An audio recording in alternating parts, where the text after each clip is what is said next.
Hello friends, आज हम इस वीडियो में मुग़ल साम्राज्य का विघटन से संबंधित कुल 23 प्रश्नों को सॉल्व करेंगे। तो चलिए शुरू करते हैं। आज का पहला सवाल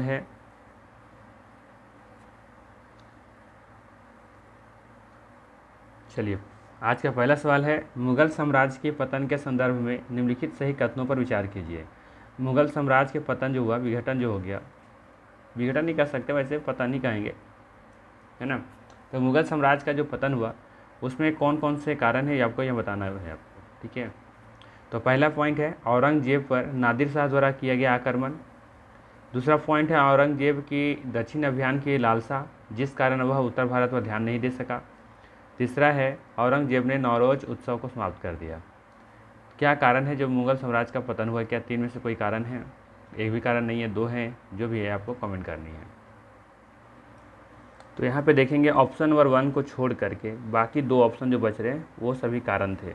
जैसे औरंगजेब ने दक्षिण अभियान की लालसा, जिस कारण वह उत्तर भारत पर ध्यान नहीं दे सका, ये कि सबसे बड़ा कारण था मुग़ल साम्राज्य के पतन का। और दूसरा था कि औरंगजेब ने नौरोज उत्सव को क्या कर दिया था, समाप्त कर दिया था, ठीक है। तो ये दो मुख्य कारण थे जो कि मुग़ल साम्राज्य का पतन का कारण बना था, ठीक है। तो यहाँ पे ऑप्शन नंबर बी सही हो जाएगा, ठीक है। तो यहाँ से मतलब ये दोनों कंडीशन के बाद से मुग़ल साम्राज्य का पतन होना शुरू हो गया था, ठीक है। चलिए आगे देखते हैं। क्वेश्चन नंबर 2 है, मुग़ल सम्राट जहांगीर शाह के शासन का समय से पूर्व अंत कैसे हुआ? सवाल है कि मुग़ल सम्राट जहांगीर शाह के शासन का समय से पूर्व अंत कैसे हुआ? उनके वजीर ने उन्हें गद्दी से उतार दिया, सीढ़ी से उतरते समय फिसलने के कारण उनकी मृत्यु हो गई, एक युद्ध में वे अपने भतीजे द्वारा पराजित हुए, या फिर मदिरा का अत्यधिक सेवन के फलस्वरूप रोग के कारणवश उनकी मृत्यु हो गई। क्या कारण था जो मुग़ल सम्राट जहांगीर शाह के शासन का समय से पूर्व ही उनका अंत हो गया था? तो ये कारण क्या था? ये कारण था एक युद्ध में वे अपने भतीजे से क्या हो गए थे, पराजित हो गए थे। ऑप्शन नंबर सी यहाँ पे बिल्कुल सही हो जाएगा, ठीक। चलिए तीसरा क्वेश्चन देखते हैं। मयूर सिंहासन पर आसीन होने वाला अंतिम मुग़ल सम्राट कौन था? मयूर सिंहासन पर आसीन होने वाला अंतिम मुग़ल सम्राट कौन था? बताना है आपको कि मयूर सिंहासन पर आसीन होने वाला अंतिम जो मुग़ल सम्राट था वो कौन था। तो ये अंतिम मुग़ल सम्राट था कौन? मोहम्मद शाह। ऑप्शन नंबर यहाँ पे भी बिल्कुल सही हो जाएगा। आगे है नादिर शाह के आक्रमण के समय मुग़ल शासक कौन था? नादिर शाह के जब आक्रमण किया तो उस समय मुग़ल शासक कौन था? अहमद शाह था, आलमगीर द्वितीय था, या मोहम्मद शाह था, या फिर रफ़ी उद दरजाद था? तब देखेंगे उस समय कौन था, मोहम्मद शाह था। ऑप्शन नंबर सी यहाँ पे सही है।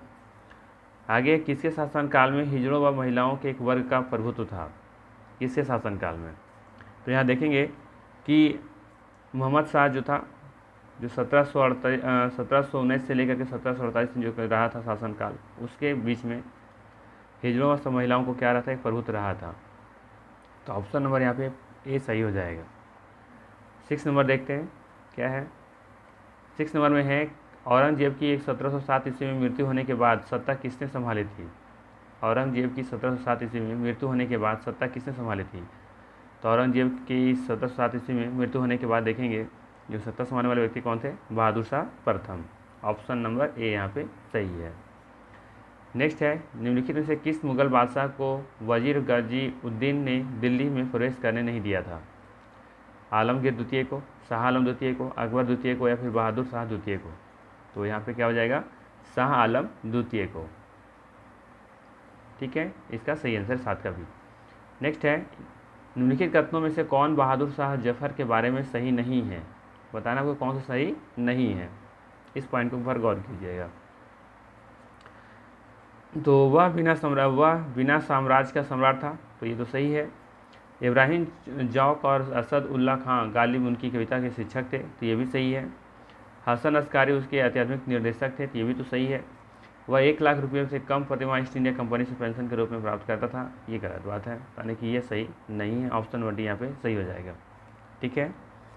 चलिए आगे देखते हैं। अंतिम मुग़ल सम्राट बहादुर शाह था, उसके पिता का नाम क्या था? हम लोग जानते हैं ना कि अंतिम मुग़ल सम्राट कौन था? बहादुर शाह था। उनके पिता का नाम क्या है ये बताना है आपको। तो उनका पिता का नाम क्या था? अकबर शाह द्वितीय। ऑप्शन नंबर बी यहाँ पे सही हो जाएगा। मुग़ल साम्राज्य के पतन का प्रमुख कारण क्या था? अयोग्य उत्तराधिकारी, सैनिक का अध्यक्षता या फिर आर्थिक दिवालियापन या फिर मराठों का उत्थान। तो हम यहाँ देखेंगे कि अयोग्य उत्तराधिकारी की वजह से मुगल साम्राज्य का क्या होता है, पतन होता है। कोई भी योग्य अधिकारी नहीं था, जो भी थे अन्य पढ़े लिखे थे या फिर कह सकते हैं कि वो उसमें साम्राज्य को चलाने के लिए वो काबिल नहीं थे, है ना, जिसकी वजह से मुगल साम्राज्य का पतन हो जाता है।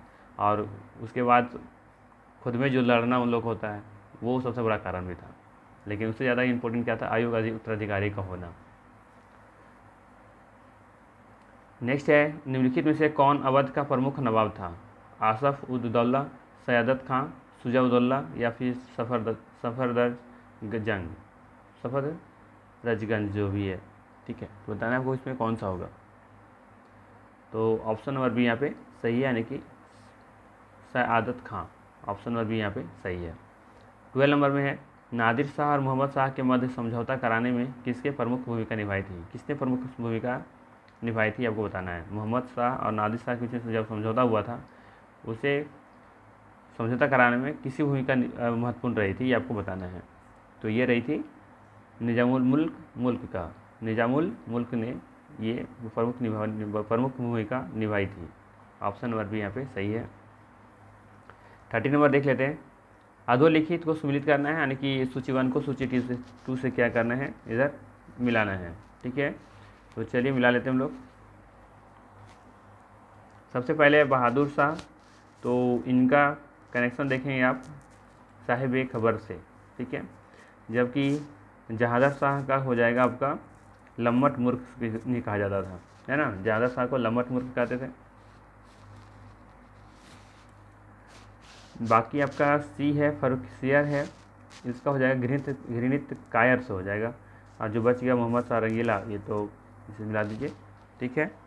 तो ऑप्शन नंबर बी यहाँ पे क्या है, सही दिख रहा है, ठीक है। चलिए आगे देखते हैं। 14 नंबर, निम्नलिखित में से कौन सा हैदराबाद के स्वतंत्र राज्य का संस्थापक था? हैदराबाद का स्वतंत्र राज्य का संस्थापक कौन था, ये आपको बताना है। तो ये थे चिंगलीज खां। ऑप्शन नंबर डी यहाँ पे सही है। हैदराबाद के स्वतंत्र राज्य का संस्थापक चिंगलीज खां था। नेक्स्ट है, निम्नलिखित में से किसने दिल्ली में खगोलीय वेधशाला, जिसे जंतर मंतर कहते हैं, बनवाई थी? कौन बनाया था? ये बनवाए थे जयसिंह द्वितीय ने। जयसिंह द्वितीय ने। ऑप्शन नंबर डी यहाँ पे सही है। नेक्स्ट है, भारतीय इतिहास में किंग मेकर के नाम से प्रसिद्ध है, कौन है? इतिहास में हम लोग किंग मेकर के नाम से किसे जानते हैं, या प्रसिद्ध कौन है, ये बताना है। ये व्यक्ति हैं हुसैन अली एवं अब्दुल्ला खां। हुसैन अली एवं अब्दुल्ला खां, इन्हें किंग मेकर के नाम से जानते हैं, ठीक है। नेक्स्ट है, महाराजा जय सिंह द्वितीय ने वेधशालाएँ कहाँ बनवाई थीं? दिल्ली, जयपुर, उज्जैन और वाराणसी। तो इसमें से कमेंट करना है, एक से ज़्यादा जगह भी बनाए थे। तो देखेंगे आप कि यहाँ पे इन चारों जगह पर वेधशालाएँ बनाए थे महाराजा जय सिंह, दिल्ली में भी, जयपुर में भी, उज्जैन में भी और वाराणसी में भी। तो यहाँ पे ऑप्शन नंबर यहाँ पे डी सही हो जाएगा, ठीक है। चलिए 18 नंबर देख लेते हैं। किस मुगल बादशाह के शासन काल में सैयद बंधु प्रभावशाली और शक्तिशाली बने? तो ये देखेंगे आप फर्रुखसियर के, है ना, शासन काल में सैयद बंधु प्रभावशाली और शक्तिशाली बने थे। फर्रुखसियर हो जाएगा यहाँ पे सही आंसर, और 18 का सी हो जाएगा। 19 है, मुगल दरबार में सक्रिय विभिन्न दलों एवं उनके नेताओं को सम्मिलित करना है आपको यहाँ पे, ठीक है, 19 नंबर में। तो यहाँ पे देखेंगे कि हिंदुस्तानी दल जो है वो आपका संबंध हो जाएगा हुसैन अली और अब्दुल्ला खां से। तुरानी का हो जाएगा आपका ये निजामुल मुल्क से। जबकि अफ़गानी दल का हो जाएगा आपका मोहम्मद खां और अली मोहम्मद खां से। जबकि जो बच गया आपका डी, वो हो जाएगा आपका 1 से। तो ऑप्शन नंबर यहाँ पे सही दिख रहा है, ठीक है। चलिए 20 नंबर में है, सैयद बंधुओं का अंत किसी समय हुआ था? तो सैयद बंधुओं का जो अंत होता है वो होता है मोहम्मद शाह के कार्यकाल में या समय में, ठीक है। नेक्स्ट है 21, नादिर शाह के दिल्ली पर कब अधिकार हुआ था? तो ये अधिकार हुआ था 20 मार्च 1739 को। ऑप्शन नंबर बी यहाँ पे सही है। नेक्स्ट है, करनाल के युद्ध में खाने के दौरान मारे जाने के पश्चात मोहम्मद शाह ने किसकी मीरबख्शी का पद दिया था? करनाल के युद्ध में खाने दौरान के मारे जाने के पश्चात मोहम्मद शाह ने किसी मीरबख्शी का पद दिया था? ये दिया था निजामुल मुल्क को। ऑप्शन नंबर ये भी यहाँ पे सही है। और आज का अंतिम प्रश्न, अहमद शाह अब्दाली ने भारत पर कितनी बार आक्रमण किया था? हम जानते हैं कि ये 7 बार किया था। ऑप्शन नंबर यहाँ पे सी सही है। ये थे मोस्ट इम्पोर्टेंट MCQ 23। मिलते हैं फिर नेक्स्ट वीडियो में। Thank you.